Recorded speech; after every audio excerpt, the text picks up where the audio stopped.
Arif Hussain Indian വിദേശകാര്യ secretary ധാക്കയിലെത്തി ചർച്ചയൊക്കെ നടത്തിയതാണ് അല്ലേ? തുടർന്ന് വളരെ ധീരമായിട്ടുള്ള ഇടപെടൽ, സക്രിയമായിട്ടുള്ള ഇടപെടൽ ഇന്ത്യയുടെ ഭാഗത്തു നിന്നുണ്ടാകുമെന്നാണ് എല്ലാവരും കരുതിയത്. പക്ഷേ ഇപ്പോഴും വളരെ സോഫ്റ്റായിട്ടുള്ള ഒരു സമീപനമാണ് ഉള്ളതെന്ന വിമർശനം ഉയർന്നിട്ടുണ്ട്.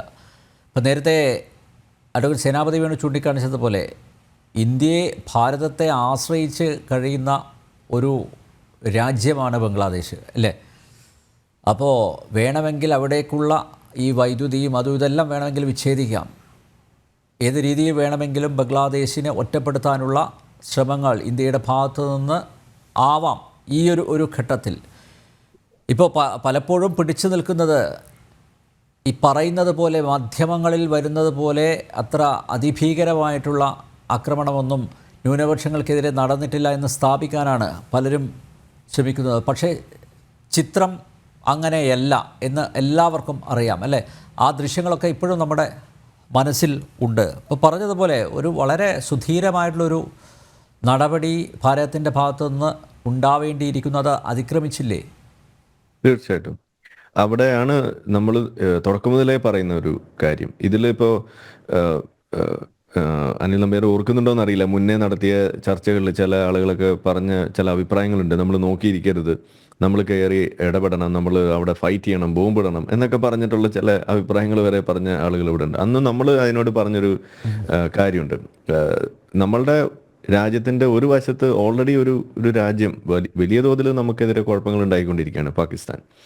ഇനി ഇപ്പുറത്തെ ഒരു രാജ്യം കൂടി അതേപോലെ ആയിക്കഴിഞ്ഞാൽ ഇന്ത്യ എന്ന് പറയുന്ന രാജ്യത്തിൻ്റെ എക്സിസ്റ്റൻസിനെയാണ് അത് കൂടുതൽ ദോഷകരമായിട്ട് ബാധിക്കുക. കാരണം ഇങ്ങനെ എപ്പോഴും ഈ സൈനിക ആവശ്യങ്ങൾക്ക് വേണ്ടിയിട്ട് ഇങ്ങനെ പണം ചെലവഴിക്കേണ്ടി വരിക എന്ന് പറയുന്നത് അതത്ര നല്ല കാര്യമല്ലല്ലോ.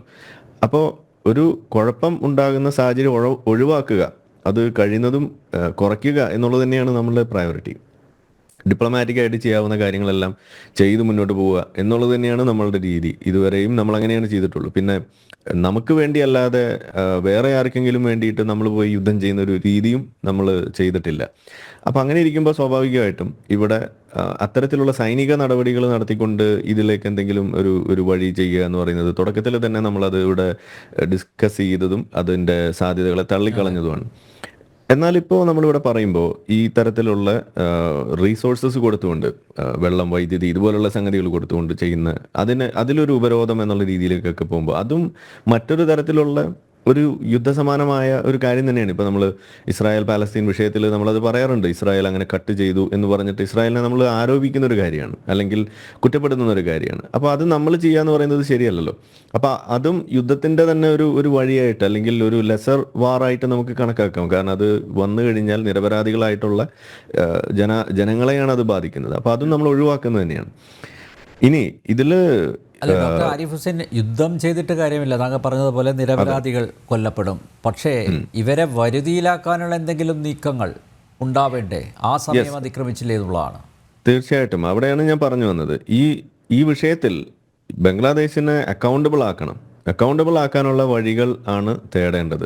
അതിൽ ഏറ്റവും പ്രധാന പങ്ക് വഹിക്കാൻ സാധിക്കുന്ന രാജ്യം അയൽരാജ്യമായ ഇന്ത്യ തന്നെയാണ്. പ്രത്യേകിച്ച് അവിടെ ഈ ന്യൂനപക്ഷങ്ങൾ, ഹിന്ദുക്കൾ ആയിട്ടുള്ള പ്രത്യേകിച്ചും അവർ നേരിടുന്ന വിഷയങ്ങൾ അത് തന്നെ ഉയർത്തി കാണിച്ചുകൊണ്ട്, മറ്റ് ന്യൂനപക്ഷങ്ങൾ അവർ നേരിടുന്ന പ്രശ്നങ്ങളെ ഉയർത്തി കാണിച്ചുകൊണ്ട്, ഇന്ത്യയിലേക്ക് വരുന്ന ആളുകളെ, അഭയാർത്ഥികളായിട്ട് വരുന്ന ആളുകളുടെ എണ്ണം വർദ്ധിച്ചതിനെ കുറിച്ചൊക്കെ റിപ്പോർട്ടുകൾ കൊടുത്തുകൊണ്ട് അത് പുറത്തെത്തിക്കേണ്ട ഒരു ഉത്തരവാദിത്തം അത് ഇന്ത്യ ചെയ്യേണ്ടതുണ്ട്. അതും നമ്മൾ ചെയ്തിട്ടുണ്ടോ എന്നുള്ളതാണ് നമ്മൾ പരിശോധിക്കേണ്ടത്. UN സഭകളിൽ ഇതെത്തിക്കണം, അതല്ലെങ്കിൽ അതുപോലുള്ള മേഖലകളിൽ ഇത് നമ്മൾ ചർച്ചയാക്കേണ്ടതുണ്ട്. ഒരു ഇന്റർനാഷണൽ സമൂഹത്തിന് മുന്നിൽ അക്കൗണ്ടബിൾ ആവുക എന്ന് പറയുന്ന ഒരു കാര്യം അറിയിച്ചിട്ടൊരു കാര്യമില്ല.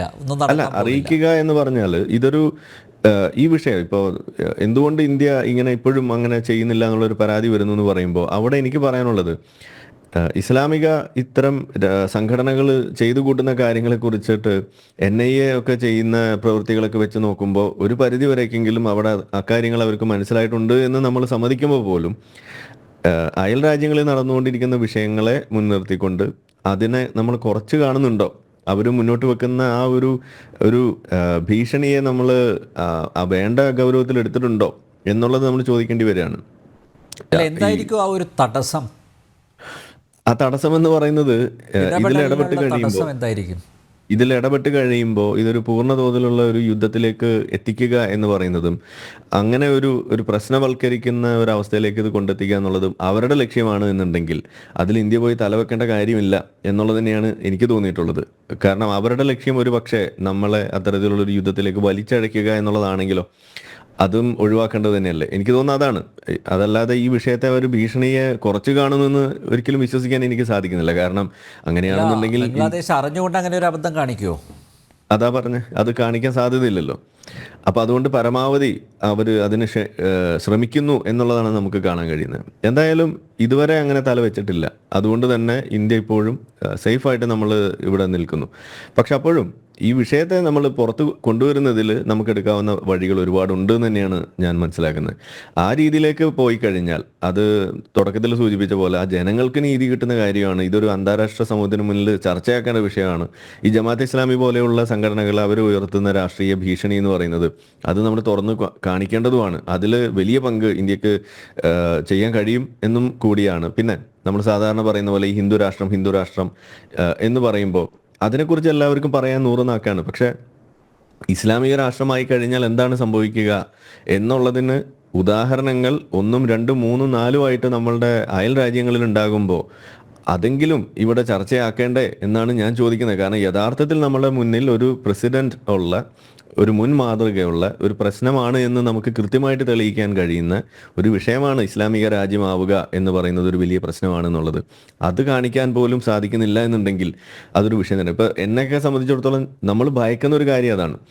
ഇവിടെ ഉണ്ടാകാൻ സാധ്യത ഏറ്റവും കൂടുതൽ 2047 ഇന്ത്യ ഇസ്ലാമിക രാജ്യമാക്കുമെന്ന് പറഞ്ഞ് ഇറങ്ങി തിരിച്ച് ആ ഡോക്യുമെന്റ് അവിടെ ഉണ്ടായിരിക്കെ അതിനെക്കുറിച്ച് ആർക്കും ഒരു വിഷമവും ഇല്ല, ഒരു പേടിയുമില്ല. അത് ആരോ കുട്ടികളെന്തോ എഴുതി പഠിച്ചപ്പോൾ എഴുതി കൂട്ടി എന്തോ സാധനമാണെന്നുള്ള രീതിയിലാണ് അവരിപ്പോഴും ലഘൂകരിച്ചുകൊണ്ടിരിക്കുന്നത്. നമ്മുടെ നാട്ടിലെ രാഷ്ട്രീയമാണ് ഈ പറയുന്നത്. അതേസമയം ഇവിടെ ഹിന്ദു രാഷ്ട്രമാകും എന്ന് പറയുന്ന സംഗതിയെ കുറിച്ച് പറയുമ്പോൾ ഭയങ്കരമായ ചർച്ചകളുമാണ്. അവിടെ ഒരു ഇംബാലൻസ് ഉണ്ട്. അത് ശരിയല്ല എന്ന് തന്നെയാണ് നമ്മൾ ഇതിനകത്ത് നിരീക്ഷിക്കുന്നത്. അപ്പോൾ എല്ലാത്തിലേക്കും നമുക്ക് ചർച്ച കൊണ്ടുപോകാൻ കഴിയുമെന്നാണ് ഞാൻ വിചാരിക്കുന്നത്. കാരണം ഇതൊരു ആഗോള പ്രശ്നമാണ്. അത് ഇന്ത്യയിലും അതിൻ്റെ റിപ്പർക്കഷൻസ് ഉണ്ടാകാൻ സാധ്യതയുള്ള ഒരു സംഗതിയാണ്. ഇന്ത്യക്ക് ഇപ്പോഴും ഇടപെടാനുള്ള സാഹചര്യമുണ്ട്. അത് പുറത്ത് കൊണ്ടുവരാനുള്ള വഴികളുണ്ട്. അത് ഇനിയെങ്കിലും ചെയ്യണമെന്നുള്ളത് തന്നെയാണ് എൻ്റെ ഒരു അഭിപ്രായം.